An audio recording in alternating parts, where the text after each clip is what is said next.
1999ஆம் ஆண்டு பாரதிய ஜனதா கட்சியோடு திமுக கூட்டணி வைக்கலையா? அப்பெல்லாம் பாரதிய ஜனதா கட்சி நல்ல கட்சி. இன்றைய தினம் அனைத்து இந்திய அண்ணா திராவிட முன்னேற்ற கழகம் பாரதிய ஜனதாவோடு கூட்டணி அமைச்சா சரியில்லை என்று சொல்வது எந்த விதத்தில் சரி? நீங்கள் ஆட்சிக்கு வருவதற்கு யாரோட வேணாலும் கூட்டணி வைப்பீங்க, கொள்கையும் கிடையாது, கோட்பாடு கிடையாது. அதுக்கு பிறகு 5 ஆண்டு காலம் பதவி சுகத்தை அனுபவிச்சாங்க திமுக. மத்தியில ஆட்சி அதிகாரத்தில் திமுக இடம்பெற்றது.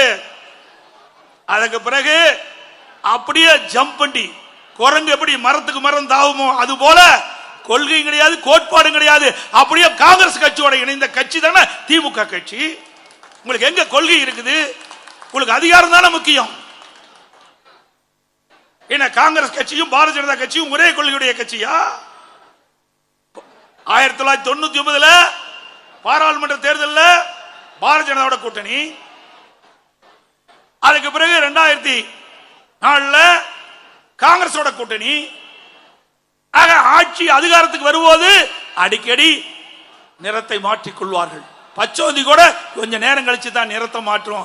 ஆனா அதற்கு கூட சந்தர்ப்பம் கொடுக்காத வகையில் அடிக்கடி இன்றைக்கு கூட்டணியை மாற்றக்கூடிய ஒரே கட்சி திமுக கட்சி தான். பிளே ஸ்டோர் மற்றும் ஆப் ஸ்டோரில் இருந்து பாலிமர் செயலியை QR கோடு மூலம் பதிவிறக்கம் செய்யுங்கள். செய்திகளை உடனுக்குடன் பெறுங்கள்.